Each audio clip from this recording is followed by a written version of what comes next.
The cargo shuttle touched down at Tessura's frontier trading post, kicking up red dust that settled slowly in the thin mountain air. David stepped off the ramp with his toolkit slung over one shoulder and surveyed the collection of mismatched buildings that served as the planet's main commerce hub. Aliens of a dozen species moved between the structures, conducting business with the casual efficiency of those who had done this 1,000 times before that a crystalline merchant approached him, its faceted body refracting the afternoon sunlight into rainbow patterns. "You are the human engineer? The one Crimson hired?" David nodded and adjusted his toolkit. "That would be me, David Chun. I was told she needs help with some cabin maintenance up in the mountains." The crystalline being made a sound like wind chimes laughing. "Maintenance? Is that what she told you? Friend, you have traveled across 3-star systems to patch a shed that barely qualifies as a structure. The dragon must be losing her wisdom in old age." 2 amphibious traders nearby joined the conversation, their wet skin glistening in the dry air. The larger one gestured with a webbed hand toward the mountain peaks visible in the distance. "We have been on this world for 6 cycles. Crimson's retreat is smaller than our storage units. Why would she need an engineer for that?" David shrugged. "A job is a job. She contacted my firm specifically and paid well for the consultation. If she wants professional work done, I am here to provide it." The crystalline merchant's laughter intensified. "Professional work on a dragon's vacation hovel. The galaxy has truly gone mad. Well, your ride is waiting at the Easter dock. Try not to waste too much of your expertise on hammering a few boards together." The flight to Crimson's mountain retreat took 2 hours in a rented hover transport. David spent the time reviewing the geological surveys of the region and studying atmospheric data he had downloaded before leaving the station. Something about the weather patterns felt wrong, though he could not immediately identify what bothered him. The numbers showed standard seasonal variations with nothing particularly dangerous flagged by local meteorology services. The cabin came into view as they crested the final ridge. David asked the pilot to circle once so he could assess the structure from all angles. It was indeed small by galactic standards, perhaps 8 meters on each side with a sloped roof and a single chimney. The construction used local stone for the foundation with timber walls and a metal roof that had seen better days. A small landing pad sat 50 meters away, just large enough for a dragon to set down comfortably. Crimson herself waited on that pad, her scales the deep red of cooling lava. She was massive, easily 40 meters from nose to tail, with wings that could blot out the sun when fully extended. As the transport landed, she folded those wings carefully and lowered her head to bring her eyes level with the hatch. David stepped out and extended his hand in greeting. "Crimson, I presume. I am David Chun from Unified Engineering Solutions. Your message said you needed structural consultation and possible reinforcement work." The dragon's voice rumbled like distant thunder. "I did. Thank you for coming such a distance, David Chun. I imagine the traders at the post gave you their opinions on this arrangement. They were amused by it, yes. They always are. Humans have a saying about judging books by their covers, do they not?" David smiled. "We do. Should I assume this cabin is more important than its size suggests?" Crimson gestured toward the structure with one massive claw. "I built it 70 years ago as a hibernation retreat. The isolation suits my needs during the cold season. However, I'm not an engineer. I am a dragon who assembled rocks and wood in a configuration that provides shelter. Whether that configuration is sound under stress, I cannot say." David set down his toolkit and pulled out his scanning equipment. "Let me take a look. Do you mind if I go inside?" "Please do. I will remain out here. The interior is not sized for my comfort." The cabin's inside was sparse but functional. A large alcove dominated one wall, clearly where Crimson rested in her smaller curled form during hibernation. Simple shelving held supplies and a few personal items. The walls were uninsulated, and David could see daylight through several gaps in the stonework. He ran his structural scanner over the support beams and foundation anchors, frowning at the readouts. When he emerged, Crimson watched him expectantly.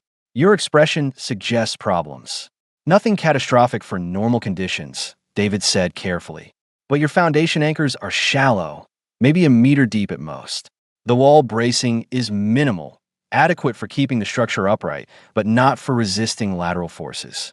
Your roof is attached with basic fasteners that would fail under sustained high winds. For calm weather, this is fine. For anything more severe, you would have issues. What kind of issues? Structural failure. Possibly total collapse, depending on wind speed and duration. Crimson's eyes narrowed thoughtfully. The weather here is generally mild. Local services assure colonists that Tessara experiences only light storms, nothing compared to more volatile worlds. David pulled out his datapad and showed her the atmosphere charts he had been studying. These patterns bother me. I grew up on Earth, in a region that experienced hurricanes. We learned to read pressure systems and temperature gradients like other people read books. Something about your planet's current atmospheric behavior reminds me of the calm before dangerous storms back home. You think a storm is coming? I think your planet's weather monitoring is based on recent data. If you have been here 70 years, you have a longer perspective.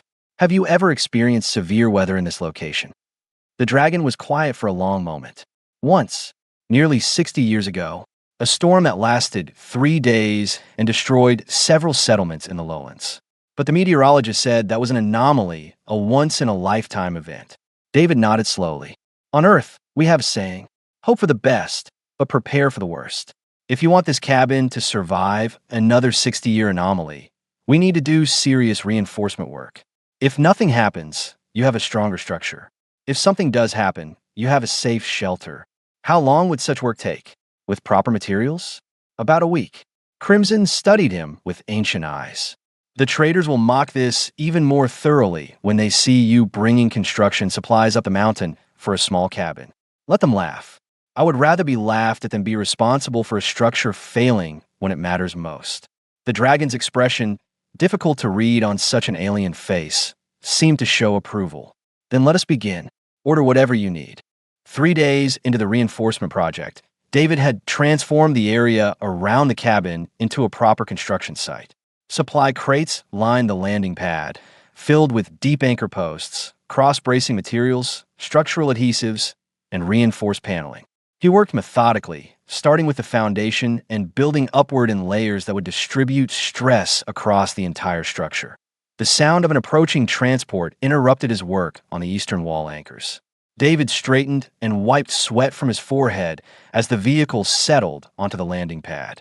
6 aliens emerged, a mix of crystalline scholars and reptilian surveyors who had come to Tessara to study its geological formations. The lead crystalline, its body a deep blue that marked it as a senior researcher, approached with the confident stride of someone accustomed to being the smartest presence in any room. We heard rumors that a human was building fortifications in the mountains. I had to see this absurdity for myself. David returned to his work on the anchor post, using a power driver to secure it 3 meters into the bedrock. Just doing the job I was hired for, reinforcing the structure to proper safety standards. One of the reptilian surveyors circled the cabin, examining David's work with obvious amusement. Proper safety standards? For what? A planetary invasion? This is a seasonal retreat, not a military installation. It is a structure that someone values, David replied without looking up. That means it deserves to be built right. The blue crystalline researcher gestured at the piles of materials. Do you understand how much energy and resources you are wasting? The local weather monitoring confirms Tessara has remarkably stable atmospheric conditions. Light precipitation, gentle winds, moderate temperatures. This world is practically paradise compared to most frontier colonies. David finished securing the anchor post and stood, meeting the alien's faceted gaze directly. I read those reports. They are based on 73 years of data collection. What happens in year 74, or 80, or 100? We extrapolate from existing patterns. That is how science works, human. On Earth, we have hurricanes that can level entire cities, tornadoes that turn buildings into shrapnel, earthquakes that crack the ground open. We learned a long time ago that assuming nature will be kind is a good way to get people killed. The reptilian surveyor laughed, a hissing sound that carried condescension. Perhaps that is why humans over-engineer everything. You come from a death world and cannot imagine that other planets might be more forgiving. This is not Earth, David Chun. This is Tessara, a gentle world that requires no such paranoid preparations. Another crystalline scholar joined the conversation, examining the storm shutters David had fabricated. These reinforced panels must have cost a fortune to transport here. For what? To protect against weather that will never come? The dragon has survived for centuries without your primitive reinforcements. David picked up another anchor post and carried it to the next foundation point.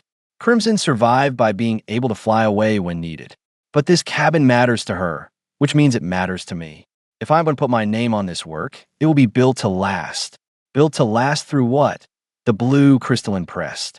Show me in the atmospheric data where you see a threat.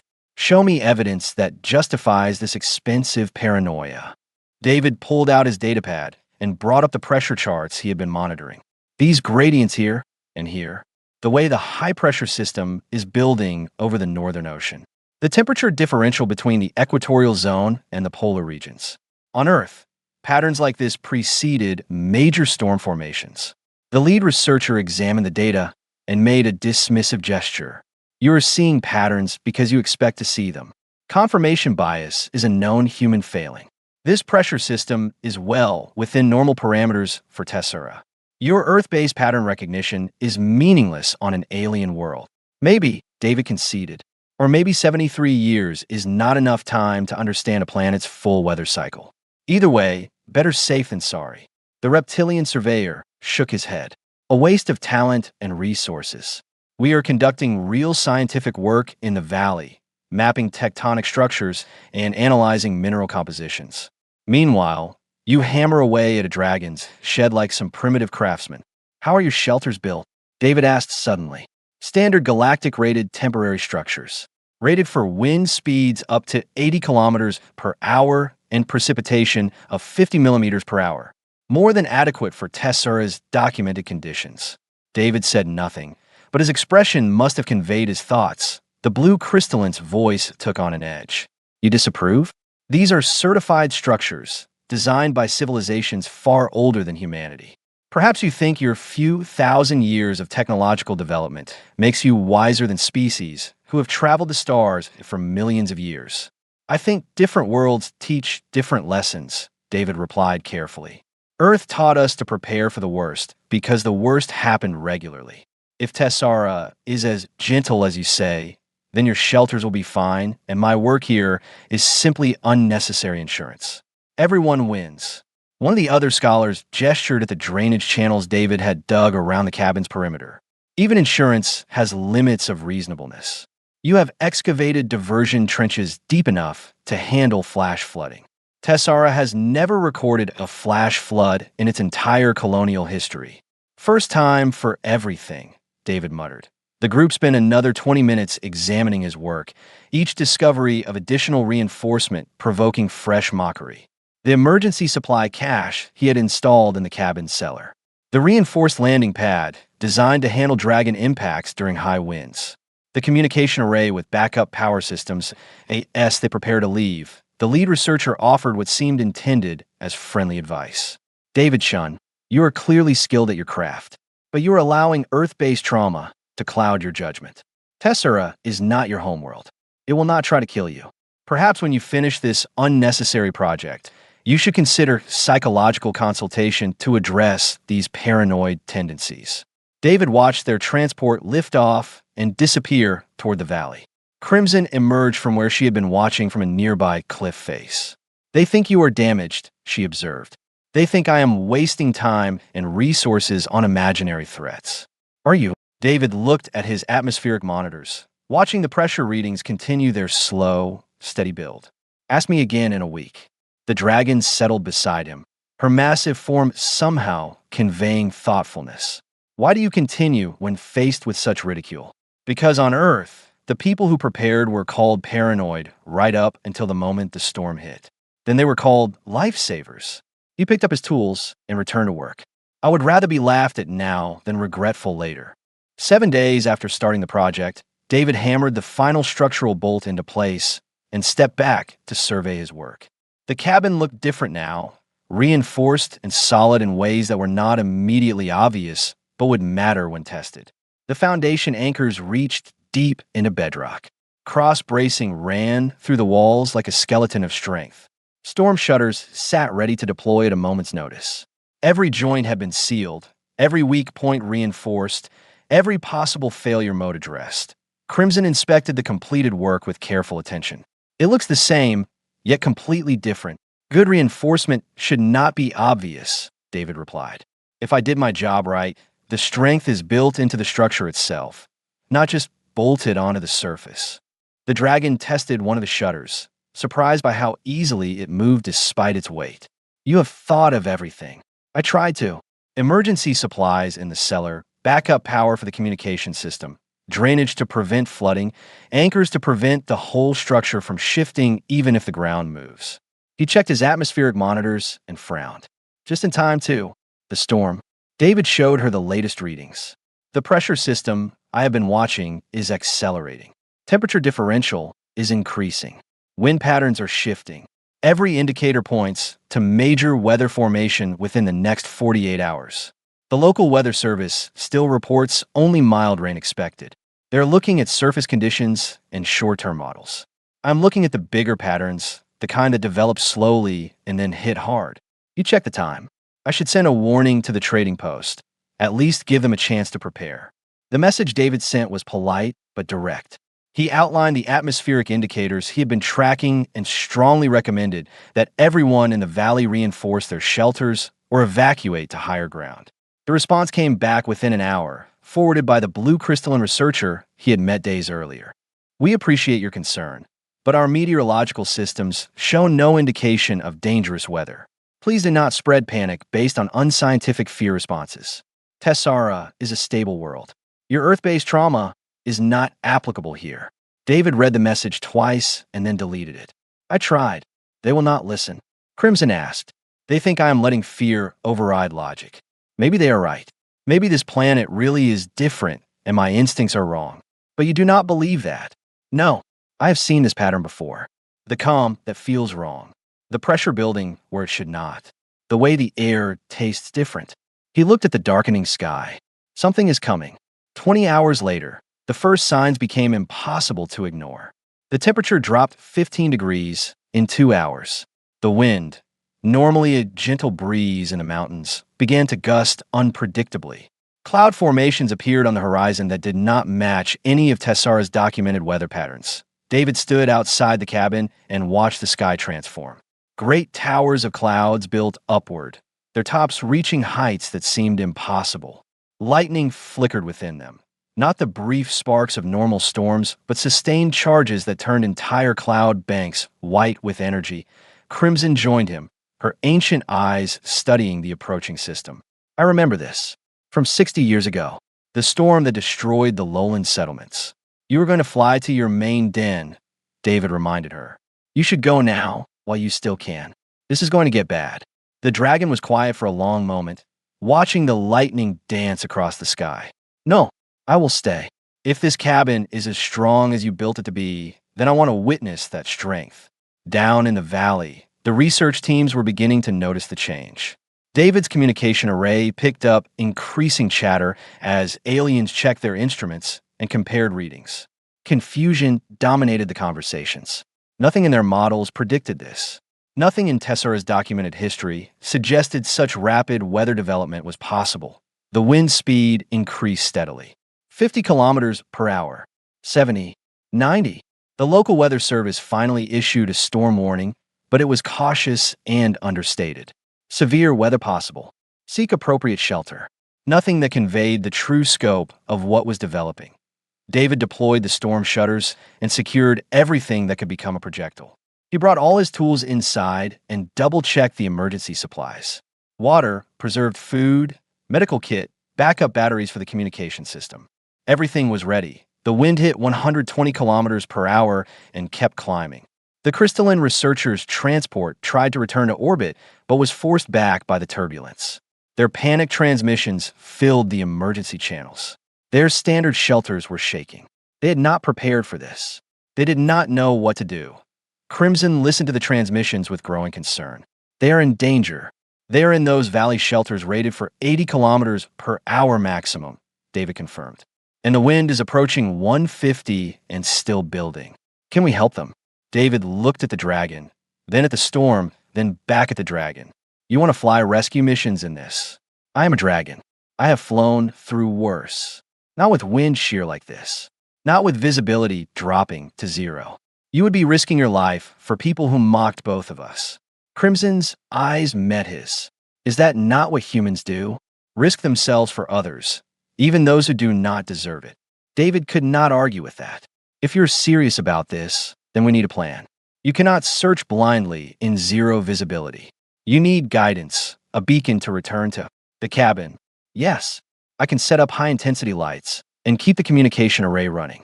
You fly out, grab whoever you can carry, and follow the beacon back. We use this place as a safe point. The cabin will hold. David looked at his reinforced structure, built to withstand forces that everyone else said would never come. It will hold. I made sure of it. The wind reached 170 kilometers per hour.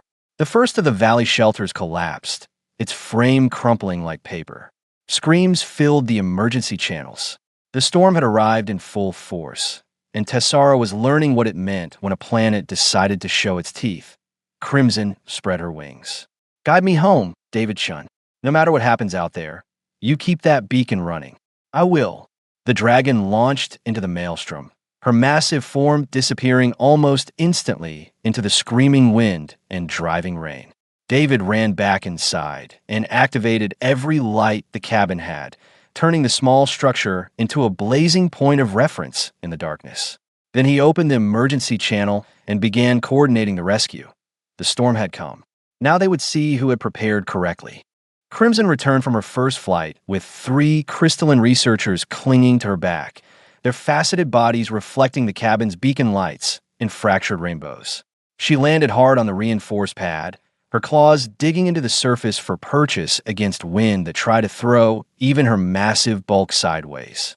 David ran out to help the aliens down, guiding them through the screaming storm to the cabin's entrance. The blue crystalline researcher who had mocked David's work collapsed inside, its body structure visibly cracked from impact with debris.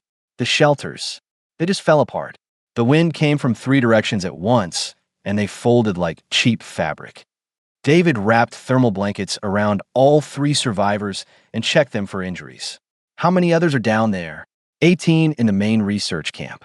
7 at the geological survey site to the east. All the structures are failing or already gone. Crimson shook water from her scales, the cabin walls taking the spray without complaint. I can make another run. Where's the survey site? David pulled up the terrain maps on his datapad. 3 kilometers northeast, down in the canyon. But Crimson, the wind is over 200 now. The visibility is almost 0. How are you even navigating? By memory and instinct. I have flown these mountains for 70 years. I know every cliff face and valley. Not in conditions like this, you do not. The wind shear alone could throw you into a rock face. The dragon met his eyes steadily. Then you'll guide me. Your instruments can see what my eyes cannot. They worked out a system. David would track Crimson's position using the communication array sensors and provide constant updates on wind direction, obstacles, and safe flight paths. The cabin would remain lit like a lighthouse, giving her a fixed point to navigate toward. It was dangerous and inefficient, but it was the only chance the stranded aliens had. Over the next 6 hours, Crimson made 11 flights into the storm. Each time she returned, she carried more survivors. Reptilian surveyors with broken limbs. Amphibious traders whose breathing membranes were damaged by the violent air pressure changes. More crystalline researchers, some cracked so badly they might never fully heal. Even the transport pilots who had thought they could ride out the storm in their grounded vehicles, only to watch those vehicles get picked up and thrown like toys. The cabin filled beyond capacity. Aliens who had once mocked its small size now pressed together in grateful proximity, sharing warmth and space. David moved constantly between them, providing first aid, distributing emergency rations, offering what comfort he could. The structure around them groaned under the assault but held firm, but a young reptilian surveyor watched David work and finally spoke up. You knew. You tried to warn us, and we laughed at you. David did not look up from bandaging an amphibious trader's injured arm. I hoped I was wrong. Being right about this brings me no joy. Why did you prepare so thoroughly? You could not have known for certain that a storm like this was coming. On Earth, we have a saying, It is better to have something and not need it than to need something and not have it. I saw warning signs in the data, and I acted on them. That is all. One of the crystalline researchers, its voice weak from its injuries, added its thoughts. We dismissed your concerns as primitive fear responses. We believed our advanced meteorological systems were superior to human intuition. Your systems are advanced, David replied, but they're based on limited data. 73 years is nothing in planetary timescales. Earth taught us to respect what we do not know about a world, because nature always has surprises waiting. Crimson returned from her 12th flight, carrying the last 4 survivors from the Geological Survey site. She was clearly exhausted, her movements slower and her landing less controlled. David helped the new arrivals inside and then checked on the Dragon. That is everyone accounted for, he reported. 27 total, all alive. Some injuries, but nothing immediately life-threatening. Crimson lowered herself to the landing pad, too tired to seek better shelter. The valley is destroyed. Every structure is gone. The trading post collapsed completely. The people, those who could reach transport, got off-world before the worst hit. Those who could not are here. She looked at the small cabin, blazing with light against the darkness. Your structure holds. It was built to hold. They mock you for building it this way. David smiled tiredly. They did, and now is saving their lives. That is how it works sometimes. The paranoid human who over-engineers everything becomes the only reason anyone survives. Inside the cabin, the blue crystalline researcher pulled itself closer to where David sat monitoring the storm's progress. I owe you an apology. Several apologies, actually, for dismissing your warnings, for insulting your work, for assuming human caution was simply trauma rather than wisdom. Apology accepted. Right now, let us focus on getting through this storm. We can discuss lessons learned when everyone is safe. The storm continued for another 38 hours. Outside, the wind exceeded 250 kilometers per hour at its peak, with gusts that registered even higher. Rain fell in sheets so thick that visibility dropped to less than a meter. Lightning struck the mountain repeatedly, the thunder so constant it became a single sustained roar. Inside the reinforced cabin, 27 aliens and 1 human waited it out. They shared stories to pass the time. David explained Earth's hostile weather, the hurricanes and tornadoes and blizzards that had shaped human engineering philosophy. The aliens shared tales of their own worlds, most of which were far gentler than Earth or Tessera at its worst. The young reptilian surveyor asked the question many were thinking. Why do you build for disaster when most days are peaceful? Does that not create unnecessary expense and effort? David considered his answer carefully. Because the peaceful days do not test your preparation. Only the disasters do. And on those days, the difference between adequate and excellent preparation is measured in lives saved or lost. To humans, that makes the extra effort worthwhile every single time. Another crystalline researcher, one whose body had been severely damaged by flying debris before rescue, spoke quietly. Your species builds as though nature is actively hostile. That is because on Earth, nature is actively hostile. We learn to build for the worst case and be grateful when it does not arrive. Better to have a fortress and need a house than to have a house and need a fortress. The storm finally broke on the 3rd day. The wind dropped suddenly from lethal to merely dangerous. The rain eased to a steady fall. Visibility improved enough to see the devastation in the valley below. Where the trading post had stood, only scattered debris remained. The research camps were completely gone, their locations marked only by scattered equipment and structural fragments. But on the mountain, the small cabin stood untouched. Its lights still blazed. Its walls still held. Inside, 28 souls had survived what should have killed them all, protected by 1 human's refusal to accept that good enough was actually good enough. The rescue ships arrived 36 hours after the storm passed, their sleek forms descending through clearing skies toward what remained of the valley settlement. David stood outside the cabin with Crimson and watched the vessels circle the devastation below. Their search patterns methodical, an increasingly confused Point 1 ship broke formation and climbed toward the mountain. Its communication system crackled to life. This is Rescue Vessel Meridian Dawn to any survivors in the northern mountain region. We are detecting a power signature and multiple life signs at coordinates 774 by 321. Please respond. David activated his transmitter. Meridian Dawn, this is David Chun. We have 28 survivors at this location, including injured who will need medical attention. The structure here is stable and we have adequate supplies, so there is no immediate emergency. A long pause followed. Did you say 28 survivors? At a single location? Please confirm. Confirmed. 27 rescued from a valley, plus myself. The cabin here served as an emergency shelter during the storm. Another pause, longer this time. We are reading the valley as a total loss. All structures destroyed. How did anyone survive? David looked at the reinforced cabin behind him. Good preparation and a dragon willing to risk her life making rescue flights.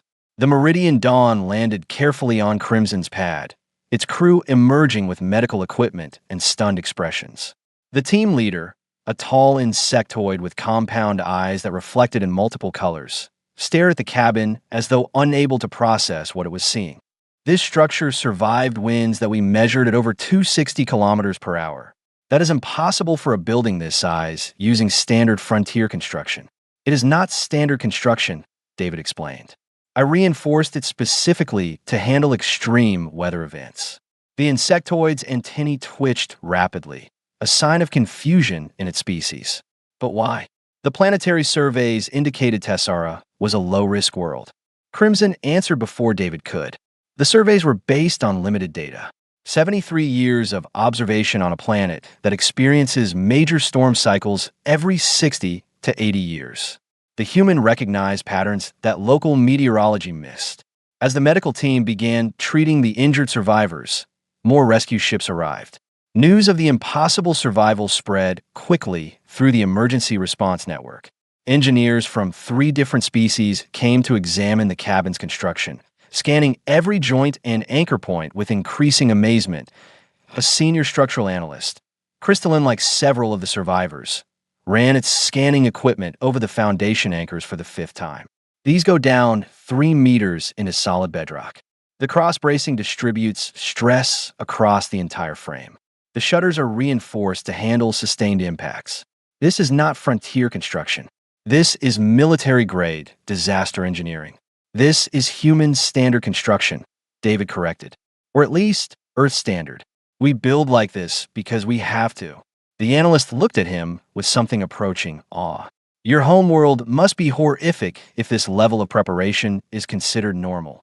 Earth has its challenges, but they taught us valuable lessons about respecting nature and preparing for its extremes. The investigation into Tessara's weather patterns began immediately. Atmospheric scientists arrived with deep scanning equipment and began pulling data from planetary core samples, ice formations, and geological records. What they discovered sent ripples through the galactic meteorological community. Tessara experienced major storm events in roughly 60 to 75-year cycles, triggered by specific alignments of its 3 moons and their gravitational effects on oceanic temperature patterns. The current colonial presence had arrived during a calm period and established their weather monitoring during what was essentially the planetary equivalent of a gentle summer. They had assumed that summer was the planet's normal state. The blue crystalline researcher, its body now wrapped in repair webbing, presented the findings to the assembled survivors. We built an entire understanding of this world based on a peaceful anomaly. We dismissed warnings about potential dangers because they contradicted our limited data. The humans saw patterns we missed because his species has experience with planetary deception. One of the reptilian surveyors, her arm in a cast from injuries sustained during the storm, raised a question that many were considering. What happens now? If Tessara has cycles like this, can we even maintain a colony here? David had been thinking about that exact question. You can, but you need to build differently. Stop using temporary structures rated for gentle weather. Start using permanent construction designed for the worst this planet can throw at you. Reinforce everything. Add emergency shelters. Create proper warning systems that look at long-term patterns, not just short-term conditions. The senior structural analyst nodded agreement. We need to completely revise our building standards for frontier colonies.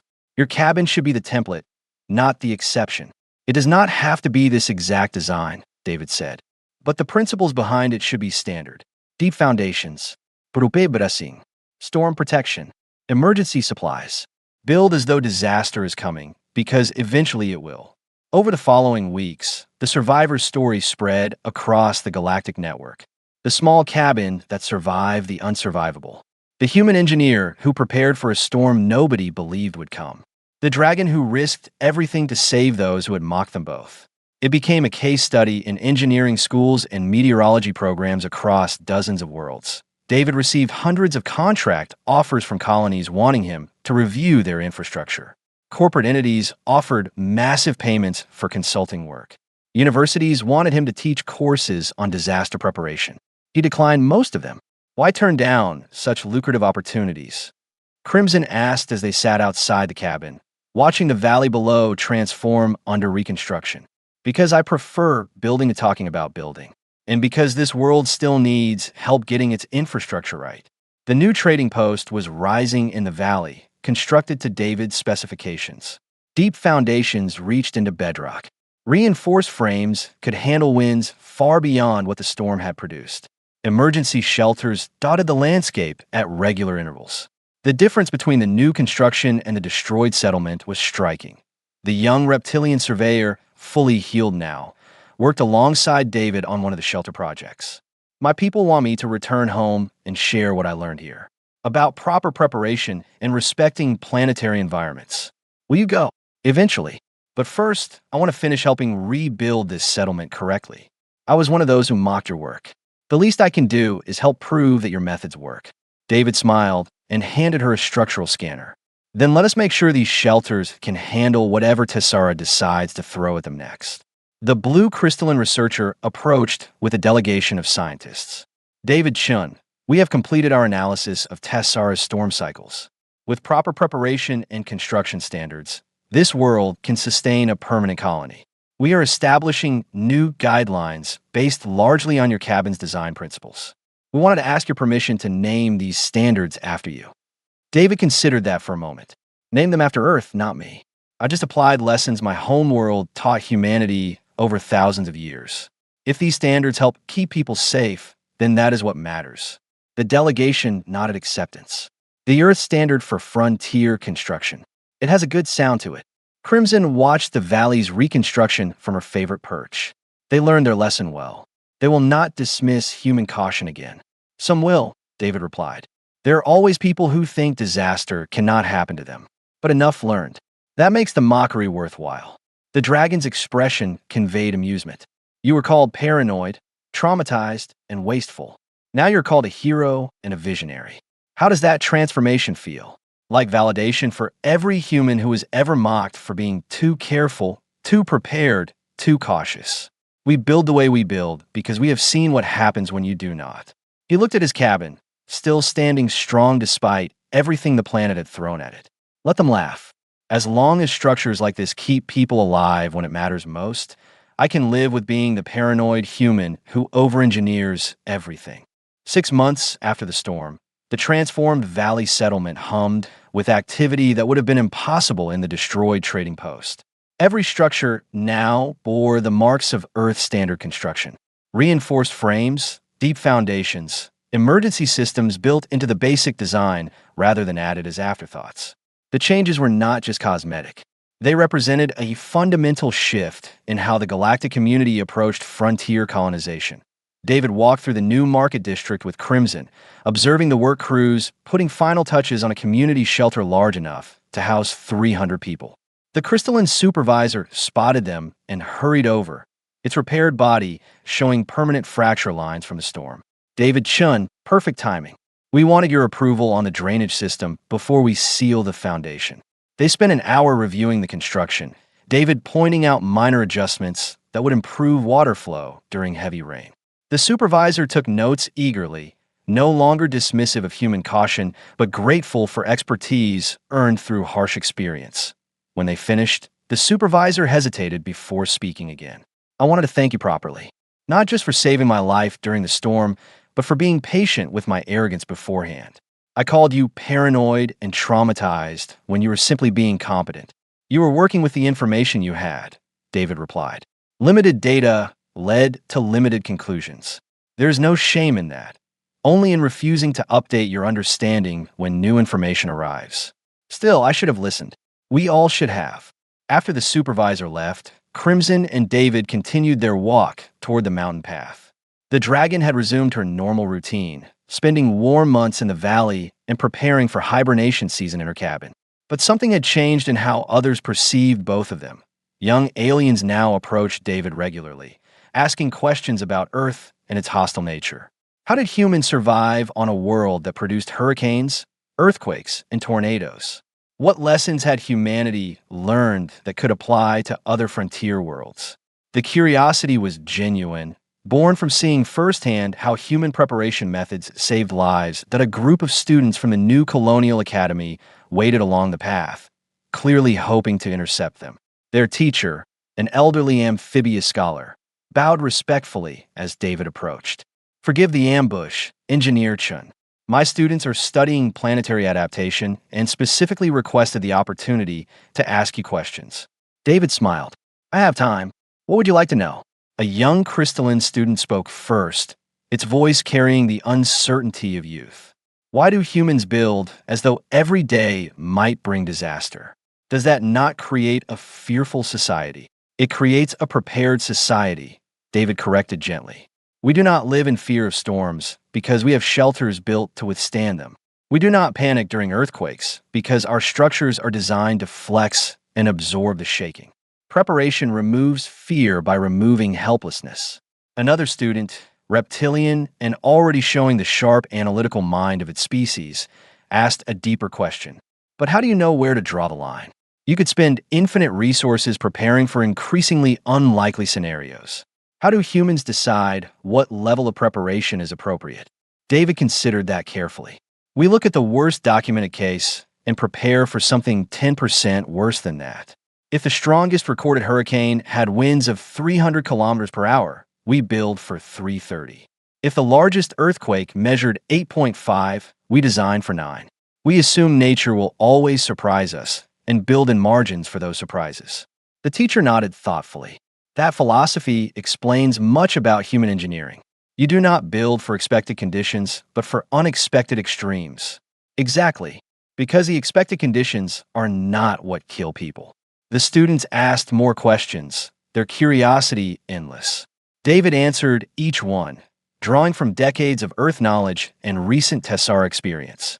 Crimson watched the exchange with quiet satisfaction, occasionally adding her own observations about how human methods had proven superior to galactic standard practices in real-world testing.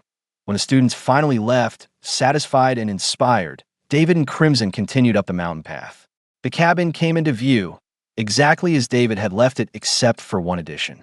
The Colonial Authority had placed a small plaque beside the entrance, marking the structure as a protected historical site. "They want to preserve it as an educational example," Crimson explained. "Future engineers will study how it was built and why it succeeded where others failed." David read the plaque's inscription. "The cabin that survived. Built by human engineer David Chun using Earth standard methods. Proof that proper preparation is never wasted effort." He shook his head with amusement. "I just did my job. You did far more than your job. You challenged an entire civilization's assumptions about acceptable risk and adequate preparation." They settled outside the cabin, looking down at the rebuilt valley. The sun was setting, painting the new structures in warm colors that made them look almost welcoming despite their fortress-like strength. "I received another message from the Colonial Engineering Board," David said. "They want to establish Earth standard as the mandatory minimum for all frontier construction across this sector. Not just recommended, but required by law. Will you accept the consulting position they offered?" "I am considering it. Training others to build properly could save thousands of lives across dozens of worlds." He paused. "But I would miss this place. Miss working with my hands instead of just reviewing other people's work." Crimson was quiet for a moment. "You changed this world, David Chun. Not just the physical structures, but how people think about preparation and safety.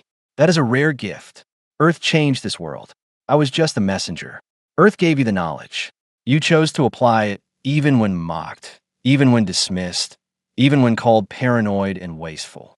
That choice was yours alone." Down in the valley, the emergency warning system activated for its daily test. The sound echoed through the mountains, a reminder that Tessara's inhabitants, now took potential disasters seriously. Shelters were marked clearly. Evacuation routes were established.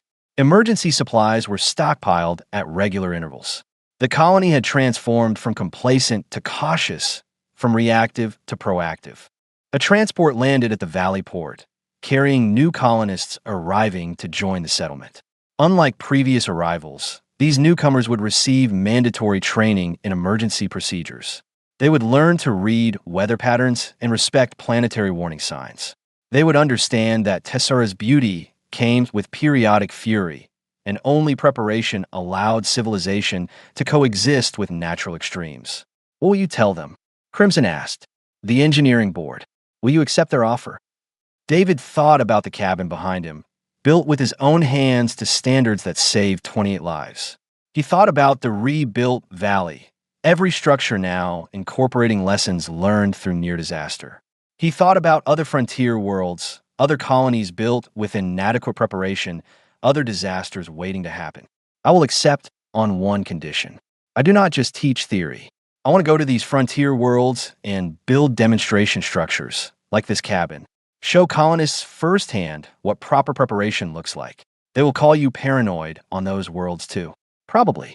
Right up until the disaster hits and my paranoid over-engineering saves lives. He smiled. I can live with that pattern. Better to be mocked and effective than praised and useless. Crimson spread her wings, testing them in the evening air. Then I suppose this is goodbye for now. You have worlds to save with your paranoid human ways. Not goodbye. This cabin is still your hibernation retreat. I will be back regularly to maintain it and make sure it stays ready for the next storm. There will be another storm. There's always another storm. On Tessera, on Earth, on every frontier world in the galaxy. Nature does not stop testing us just because we survived once. David stood and placed his hand on the cabin's reinforced wall. But if we build right, if we prepare properly, if we respect what we do not know about a world, then we can survive whatever comes. That is the lesson Earth taught humanity. That is the lesson Tessera can teach the galaxy. The dragon launched into the evening sky, her massive form silhouetted against the setting sun. David watched her go, then turned back to the cabin. Tomorrow he would begin his new role, traveling to frontier worlds and teaching the lessons of proper preparation. He would face mockery and dismissal, skepticism and resistance, but he would also save lives. Because somewhere out there, another storm was building. Another disaster waited patiently for complacent civilizations. And when it arrived, the difference between survival and catastrophe would be measured in the quality of preparation done today. David Shun, the paranoid human who over-engineered a dragon's cabin, would make sure as many people as possible were ready when their storm came. Because on Earth, humanity had learned a simple truth that the galaxy was only beginning to understand. Hope for the best. Prepare for the worst. Build like your life depends on it, because someday it will.